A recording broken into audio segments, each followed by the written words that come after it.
جوانترین و گەرموگەشترین سڵاوەکانتان پێشکەش بینەرانی خۆشەویستی تەلەڤیزیۆنی کۆمەڵا،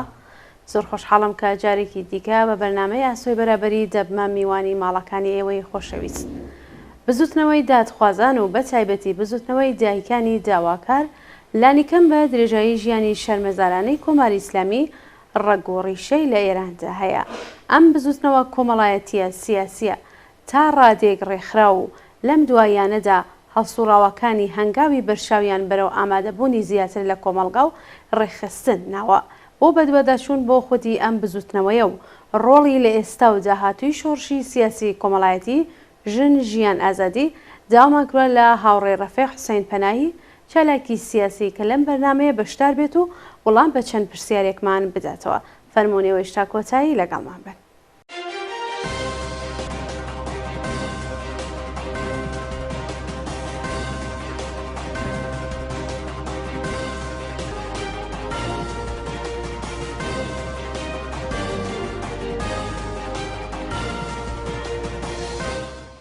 هاوڕێ ڕەفیق، ئەم کاتتان باش و زۆر بەخێر بێن بۆ بەرنامەی ئاسۆی بەرابەری ئەم هەفتەی تەلەڤیزیۆنی کۆمەڵە و سپاس دەکەم کە بەشداری بەرنامەکەمان.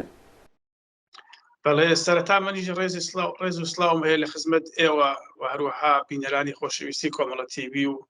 بەرنامەکەتان لە خزمەتانە. زۆر بەخێربی، زۆر سپاس دەکەم. بەڵێ کاک ڕەفیق، وەکەوەی کە لە پێشەکیەکە باسی دایکانی شۆڕشم کرد، چۆن لە ڕووی مێژووییەوە پرۆسەی پێکێنانی تەواوی ئەم بزوتنەوە هێڵدەسەنگێن و ئەگەر بتانەوێت بۆ بینەرانی تەلەڤیزیۆنی ئێمە باسی بکەن ئەمە چۆن هەڵدەسەنگێنن؟ وەکو ئاگادارن بە تایبەتی شۆڕشی دایکانی لە کوردستان بە تایبەتی دایکانی دادخواز یا دادخا شتێکی نوێ نییە، هەڵ ناگەڕێتەوە بۆ ئەم ڕۆژانە و ئەم مانگانە. پاش هاتنە سەرکاری کۆماری ئیسلامی بەملاوە دەزانین کە ئەو کارە ساتانەی بە تایبەتی ئەو جەنایەتانەی کە کۆماری ئیسلامی بەسەر خەڵکی ئێران هێنای و بە تایبەتی ساڵی 1967 کە ئیتر دەهەیەکی خوێناوی بوو، کۆماری ئیسلامی جنایەتێکی بە کۆمەڵی کرد و هەزاران ژن و پیاوی ئازادیخوازی دژبەری خۆی لە زندانەکان لە سێدارە و بەرحاڵ تیرباران کرد. هەر ئەو دەم دیارە خەفەقان و گوشار و بەرحاڵ تەکنۆلۆژیای سەردەم و بەم شێوەی ئەمڕۆ نەبوو، بەڵام هەر ئەو سەردەمە گروپێک دروستبوون لە دایکانێک بە نیوی دایکانی خاوەران یا بنەماڵەی گیانبەخت کردوانی خاوەران. ئەوە دەتوانێت عەرزتان بکەم کە سەرەتایەک بوو لەسەر هەڵدانی ئەو جۆرە بە کۆمەڵە لە ئەترازی خانەوادەی کەسانێک کە بەدەست کۆماری ئیسلامی کوژراون. لەوە بەولاوە دیارە بە شێوەیەکی تاک و بە شێوەیەکی گروهی بە تایبەتی لە ئێران کە کەم فەزا بوو، بەڵام لە دەرەوەی وڵات و لە وڵاتانی جۆرواجۆر کە سوکار و بەرحاڵ پەنابەرانێک کە هەڵاتووی دەست کۆماری ئیسلامی بوون، توانیان کە ڕێکخراوهایەکی مەدەنی و بە شێوەیەکی کە هەوڵ بدەن لە شێوەیەکی لە ڕێگاهای قانونیەوە لە سازمانهای حقوقی بەشەری و تەلاشکەن کە لەو ڕێگایەوە بەرحاڵ دادخوازی کە سوکار و ئەو کەسانیان ببن کە بەدەست کۆماری ئیسلامی کوژراوە. بەڵام ئەوەی کە بە نیوی دایکانی دادخا کە ناوی دەرکردووە لە ئێران هەڵەگەڕێتەوە بۆ ئابانمانی 1398 هەتاوی کە پاش ئەو کارە سات و بەرحاڵە و جەنایەتێک کە کۆماری ئیسلامی زیاتر لە هەزاران کچ و کوڕی ناڕازی لە خیابانەکانە قەتڵ و ئام کرد، خانەوادەهایەک بەرحاڵ گروپێکیان دروست کرد، بە تایبەتی مەرکەزەکەی لە تاران بوو، لە شاری تاران بوو و ئەوان ئیبلاغیان کرد کە بە نیوی خانەوادەهای دادخاوە فعالیەتەکەن و بەرحاڵ بە شوێنی سندنەوەی خوێنی بە ناحەق ڕژاوی منداڵەکانیانن. ئیتر دوا بە دوای ئەوە ڕووداوەکان یەک لە دوای یەک بە تایبەتی لە داکەوتنی ئەو هەواپەیمای کە بەدەستی سپای پاسداران لە شاری تاران پاش ئەو ڕووداوە کارەسەتە جارێکی تر خانەوادەکان لە دەرەوە وەکیلیان کرد و بەرحاڵ وتەبێژیان بۆ دانا و ڕێکخراوهایی گەورەیان دروست کرد کە لەو تەریقەوە شکایەتی نێونەتەوەییان کرد لەسەر کۆماری ئیسلامی. لەوە بەولاوە بە هەر حاڵ زمینەهایەک هەبوو بۆ ئەوەی کە تەجەمعاتی ئاوا یا گروپهایەکی دایکان و گروپهای بنەماڵەی ئەو کەسانەی کە لەسەر تاسەری ئێرانە بەدەست کۆماری ئیسلامی کوژراون نوتفەکەی دروست ببێت. بەڵام بە عقیدەی من ئەوجی ئەم دادخوازیە و ئەمەی کە بەرحاڵ بە ئاشکرا بە تایبەتی لە ناو خۆی ئێران فعالیت بکە بە عقیدەی من مربوط بە شۆڕشی ژینا بوو. شۆڕشی ژینا بۆ خۆی اتفاقێکی زۆر گەورە بوو لە تاریخی دەتوانم بڵم معاسری ئێران بە تایبەتی لەم سەردەمە ڕووداوێکی یەکجار گەورەی بوو، شۆڕشێکی یەکجار عەزیم و بەرفراوان بوو کە لە مەجای بەحسەکەمان خارەجە. بەڵام بە هەر حاڵ دەزانین خانەوادەکان یا کەسوکاری ئەو عەزیزانەی کە بەدەستی کۆماری ئیسلامی کوژران بلا فاصلە لەسەر قەبرەکانیان لە کاتی ناشتنیان و لە کاتی ئەسپەردەکردنی جەنازەی کوڕەکانیان یا ئەعدامی کوڕە منداڵەکانیان دەنگیان بەرز کردەوە و داوای دادخوازیان کرد، داوای بە دواداچۆنیان کرد و کۆماری ئیسلامی و دام و دەستگاکانیان کردە مخاتب و بەرحاڵ تاوانباری ئەم مەسەلە و داوایان لە مەجامعهای نێونەتەوەیی و ڕێکخراوهای مافی مرۆڤی و سەرتاسەری بەتایبەتی وڵاتە پێشکەوتوەکان کرد کە لەم بارەوە بە فریای خەڵکی ئێران و بەرحاڵ ئەو خانەوادانەوە بکە بینیشمان بەتایبەتی دادگاهای تشکیل بوو لە سەرتاسەری ئێران لە سەرتاسەری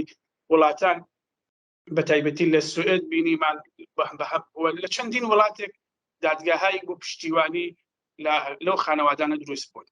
ئەو جێگای کە هەڵەگەڕێتەوە بۆ مەسئلەی کوردستان و دایکانی شۆڕش دیارە زەمینەیەکی تاریخی هەیە. دەزانین کە دیارە بەو قاڵبە یا بەو ناوەوە بە ناوی دایکانی دادخواز نەناسراون، بەڵام دایکانی شۆڕش لە کوردستان بە عقیدەی من هەڵەگەڕێتەوە بۆ 30-40 ساڵ خەبات و مبارزەی بزوتنەوەی شۆڕەشگەرانی خەڵکی کوردستان لەگەڵ کۆماری ئیسلامی و ڕۆڵی دایکان کە هەم وەکو ژنێک و هەم وەکو دایکێک کە عەتفێکیان هەیە بۆ منداڵە بۆ کچ و کوڕەکانیان کە لە مبارزە شرکەتیان کردووە بەدەست کۆماری ئیسلامی ئەعدام کراون یا کوژراون یا شەهید بوون بەرحاڵ لە شەڕەکانە ڕۆڵێکی زۆر زۆر بەرچاو و کارایان بوو کە خۆشبەختانە ئێستش لە کوردستانە دەبینین خاوەنی گروپێکی زۆر زۆر گەورەین لەم بارەوە دایکانی شۆڕش و دایکانی دادخای کوردستانیش خەریکی تەجەموعات و خەریکی کردو کۆبوونەوەی متعددن لەلایەکەوە بوو ڕێزگرتن لە گیان بەختکردوەکانیان لەلایە تریژەوە لایەنێکی یاسایی کە دەنگی خۆیان بگەین بە مەجامعهای نێونەتەوەی بۆ ئەوەی دادخوازی داواکاری ئەوە ببن کە ئەو منداڵانیان کە بەدەست کۆماری ئیسلامی بە ناحەق کوژراوە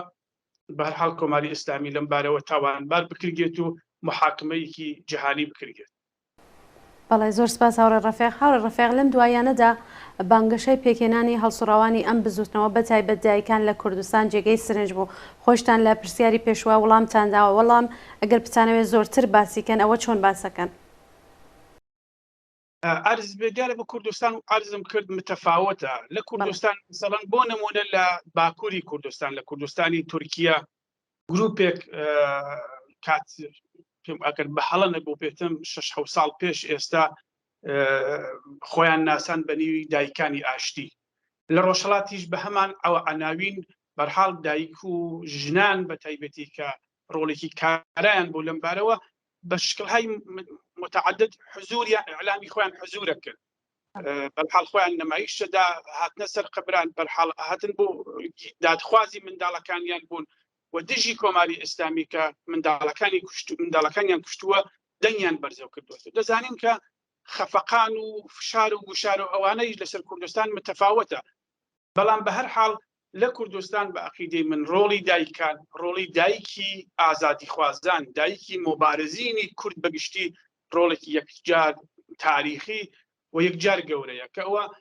زمینەیەکیژی هەیە کە بەرحاڵ حتا لە خەباتی مبارزەی مسلحانەیژە لە سەردەمی خۆشە بەناوبانگن دایکان کە ڕۆڵێکی کارایان بوو لە پشتیوانی شۆڕشەکە و لە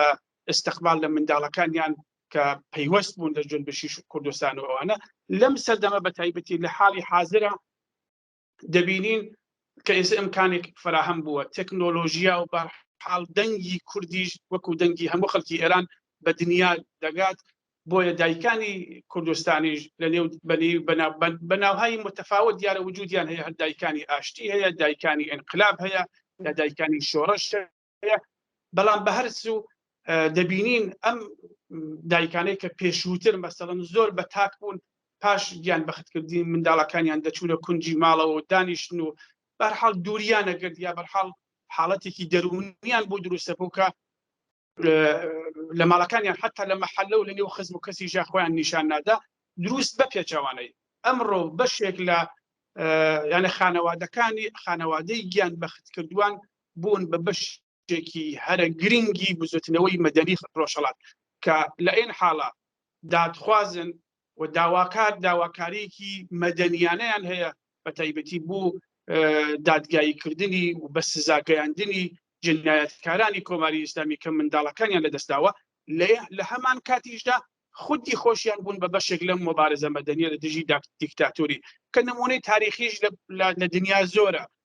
پێم وایە بۆ هەموو کەسێکیش ئاشنایە لە تایبەتی لە ئارژەنتین کاتی خۆی دایکانی مەیدانی مایۆ دروست بوون کە ئەوانە گروپێکی زۆر بەناوبانگ و عەزیم بوون کە لە دژی دیکتاتوری ئارژەنتین وەستانەوە و ڕۆڵێکی زۆر کارایان بوون لە ڕۆخاندنی دیکتاتوریەت و لەێن حاڵیژە لە پرۆسەی دوای دیکتاتوریش ئەوان ڕۆڵێکی زۆر کلیدی و بەرچاویان بوو لە بەسزاگەیاندنی تاوانباران و بەرحال لە پرۆسە دواتر لە پرۆسەی دموکراتیزەکردنی وڵاتیژە مەبەستم ئەوەیە کە ڕۆڵی دایکانی کوردستان ڕۆڵی دایکانی شۆڕش ئەمڕۆ لە کوردستانە هەمان ڕۆڵە و دەیشبینین بە تایبەتی کە بە یادکردنەوەی منداڵەکانیان بە سەردانی گڵکوی ئازیزانیان لەێن حاڵات بە پەیامهایی متعدد دەبینین کە دەنگیان بەرز کردوێتەوە و بە تایبەتی پاش کەسبوونەوەی شۆڕشی ژینە کە دەزانین کە بەرحاڵ شۆڕشی ژینە تۆزە کەس بووەتەوە ئێستا لەم سەردەمە دەبینین تەنها هێزێک کە لە مەیدانە حزوری ببێت و ڕۆژانە بەردەوامە لە فعالیەت‌های مەدەنی خۆی هەم لە دژی کۆماری ئیسلامی هەم بۆ زیندوو ڕاگررتنی یادی ئەو قوربانیان و بەرحاڵ ئازیزانیان بە عەقیدەی من دایکانی شۆڕشن و دایکانی کوردستانن هەم بەستێکێکی وەسیع دروست بووە سەر تاسەری شارەکان خەریکن بە یەکەوە بوون بە یەک بنەماڵەی گەورە یەکیان ناسیوە یەکتان پەیدا کردووە هاوخەمی و هاودەردی و هاوسۆزێکی بەرفراوان دروست بووە کە خۆشبەختانە نەتیجە بەخشیژە لەسەر ورەی خەڵکی کوردستان نەتیجە بەخشە مشەوەقی بەرحاڵ خەڵکی ناوشارەکانە دەبینین جۆرێک کللتوری دروست کردووە کە ئەمڕۆ بە شێوەیەکی مەدەنیانە دایکانێکە بەرحاڵ هەر کەسێک لە یادکردنەوەی ڕۆڵەکانیان و باسم کرد یاکەتە چلەیان یاکەتە مناسباتێکە مربوطە بە یادی کوڕەکانەوە دەچنە سەر قەبرانیان دەچنە سەر مەزاریان و پەیام بڵاوەکەنەوە ئەمە زۆر ڕۆڵی کلیدیژی هەیە لە ڕاگررتنی شۆڕشی ژینە بە بڕوای من هەرچەند ئەوەش نابێت فرامۆش بکەین کە دەزانین کۆماری ئیسلامی حساسیەتێکی یەکجار وەسیعی پەیدا کردووە کە ممکنە لە داهاتوویژە ئشارەی پێ بکەین. والله زۆر سپاس هاوڕە ڕفیق من دوو سێ پرسیارم بۆ دروست بوو خۆتان باسی ئەو یەکگرتووی دایکانی شۆڕشتان کرد دەتوانێت ئەم یەکگرتووی دایکان چه پەیامێکی بێ بۆ کۆماری ئیسلامی لەم هەلومەرجە سیاسی ئێستای ئێران و کوردستاندا؟ کۆماری ئیسلامی هەموو جۆرە تحرۆکێکی مەدەنی نافەرمانی مەدەنی و هەر جم و جۆڵێکی ئیعترازی لە ئێران سەرکوب بکات و هەموو منفەسێکی گرتووە بە تایبەتی لەم دەورەی ئەخیرە و تەنها نەفەسێک کە ئێستا بەرز بێت و بە دەنگی بەرز خەریکە دژایەتی لەگەڵ کۆماری ئیسلامیەکە خانەوادە و کەسوکاری گیان بەخت کردووان ئەوانەی کە کچ و کوڕەکانیان لەم ڕووداوای بە تایبەتی شۆڕشی ژینە یانیان لەدەستداوە ئەمە پەیامەکەی بە بڕوای من یەک شتە پەیامەکەی ئەوەیە کە کۆماری ئیسلامی ئەگەر کەسێکی کوشت بێت بەڵام سەدان خزم و کەس و کاری تەبدیل کردووە بە مۆبارز لە دژی خۆی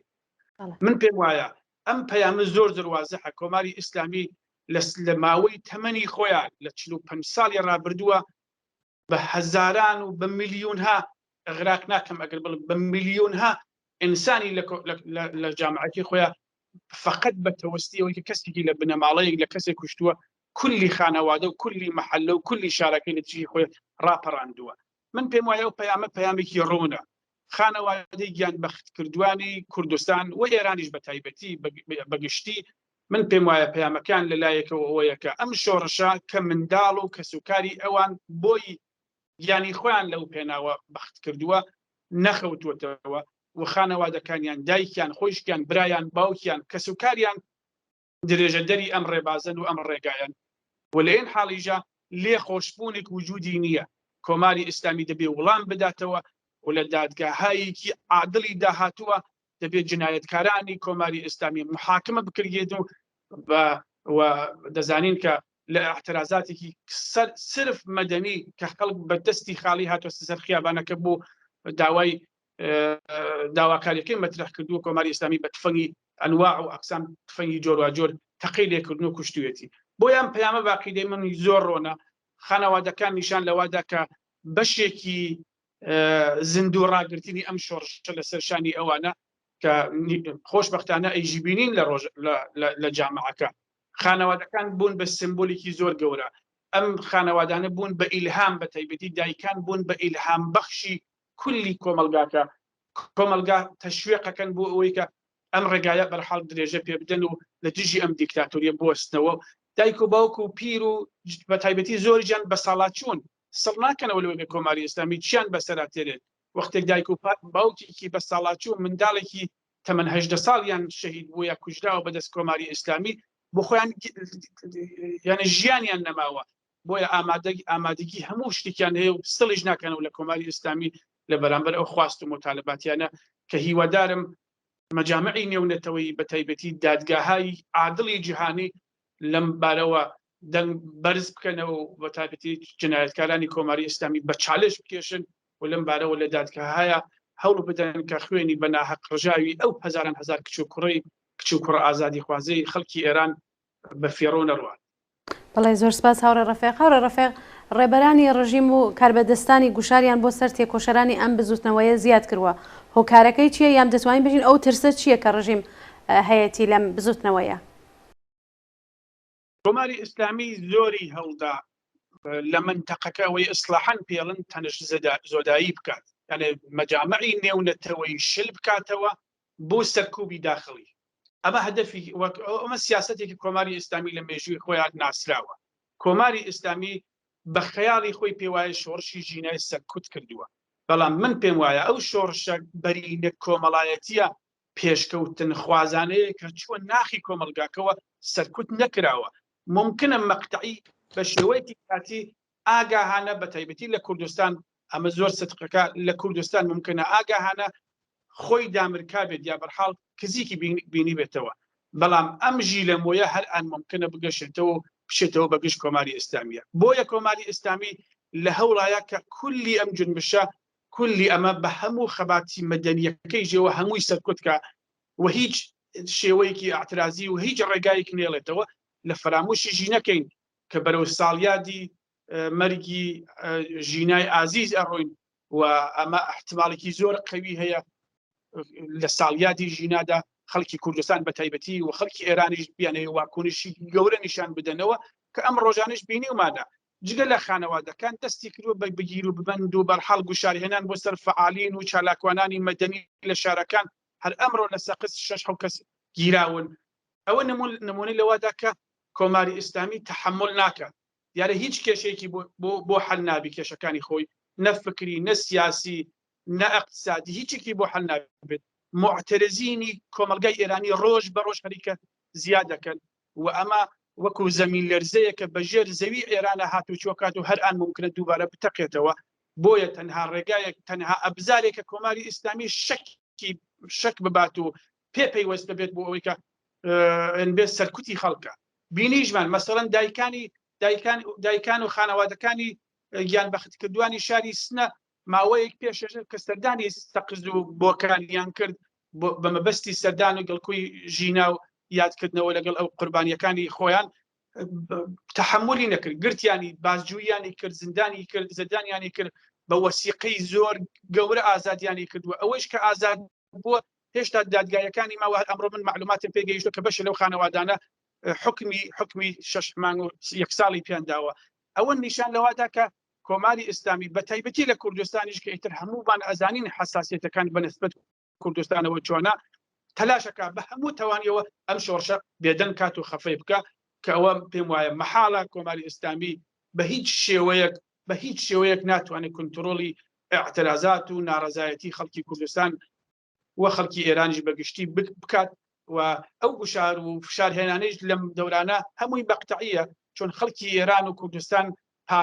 پاشکشە ناکەن لە خواستەکانی خۆیان دەبینین کە بە تایبەتی ئەوانەی کە کارەسات و ماڵوێرانیان بەسەرا هاتووە ئازیزترین جگەرگۆشەکانی خۆیانیان لە دەستاوە پێم وایە مەیدان خاڵی ناکەن و دەشی بینین کە لە هەفتە و لە مانگەکانی ئایندە شاهدی ڕووداوها و خەباتهای مەدەنی جەماوەری بەرفراوانە بینەوە کە هیوادارم هەمبەستێکی وەسیعتر و بە تایبەتی تریش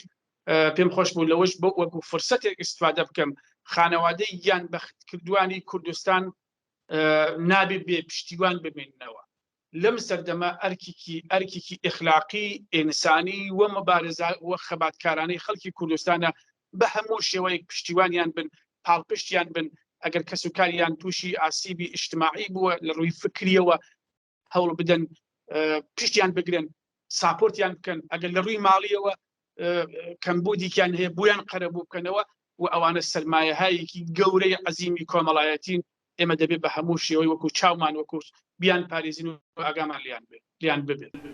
بەڵێ زۆر سپاس هاوڕێ ڕەفیق. هاوڕێ ڕەفیق بە لەبەرچاوگرتنی ململانەی خەباتی بوێرانەی تێکۆشەرانی ئەم بزوتنەوەیە لەگەڵ کۆماری ئیسلامی و هەوڵەکانیان بۆ بەرفراوانتر بوون و ڕێخستنی بزوتنەوەکە ئێوە داهاتووی ئەم بزوتنەوەیە لە شۆڕشی ژینادا چۆن دەبینن؟ من لە قسەکانی پێشوویشما هەبوو شۆڕشی ژینا نەخەوتووە یانێ سەر نەکراوە شۆڕشی ژینا ئەو جێگەی باسم کرد بە کوردستان مەربوتە ئاگاهانە بە کۆمەڵێ فاکتۆر کە ممکنە لە مەجای بەرنامەکە خارج ببێت بەڵام ئاگاهانە انتخابی کردووە کە لەم مەقتەعە کەس ببێتەوە